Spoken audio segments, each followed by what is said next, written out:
মাধ্যম থেকে একটা খবর পেয়েছে, তার খবর পেয়ে থানার টিম আমাদের যে ওসি আছে, পিসি অফিসার আছে, ওরা গিয়ে একটা রেড করেছে। রেডের মাধ্যম থেকে আমরা দুটা আসামি ধরেছে। আসামির নাম হচ্ছে জয়প্রকাশ মন্ডল আর সুরজ মন্ডল। ওর কাছ থেকে আমরা 4টা আর্মস পেয়েছে, 7mm পিস্তল যেটাকে আমরা বলি। তার সঙ্গে আমরা 8টা এমটি ম্যাগাজিন পেয়েছে আর 30টা 30 লাইভ অ্যামিনিশনস পেয়েছে। এটা রিকভারি করার পরে, প্রপার সিজার করার পরে আমরা একটা কেস রেজিস্টার করেছে, যেটা কি case number 223/25 dated 2/5/2025 under section 25(1A)/27/35 arms act. এখন আমরা এই আসামিকে যাদের বাড়ি হচ্ছে বৈষ্ণবনগর পিএস মালদা, এদেরকে আমরা পিসি মে নেব।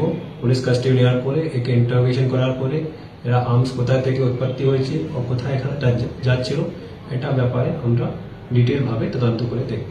কি মনে করছেন, কি বাংলাদেশি পাচার করার উদ্দেশ্যে কি রওনা দিয়েছিল?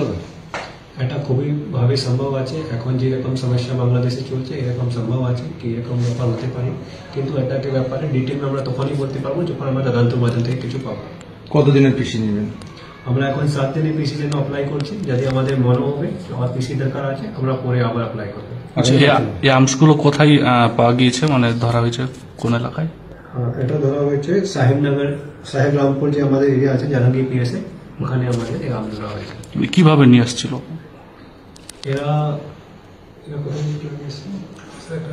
একটা নাইলন ব্যাগ মে করে নিয়ে আসছিল। ওদেরকে তখন আমরা ইন্টারসেপ্ট করে ডিটেইন করে তারপরে ওদের কাছ থেকে নিয়েছি। এদেরকে কি আরো কারা জড়িয়ে আছে কিনা বা নাশকতার কোনো জাল বোনাচ্ছে? নিজেদেরকে আমি নিজে তদন্ত করবো, এটাকে নিয়ে আমার থানা তদন্ত করবে।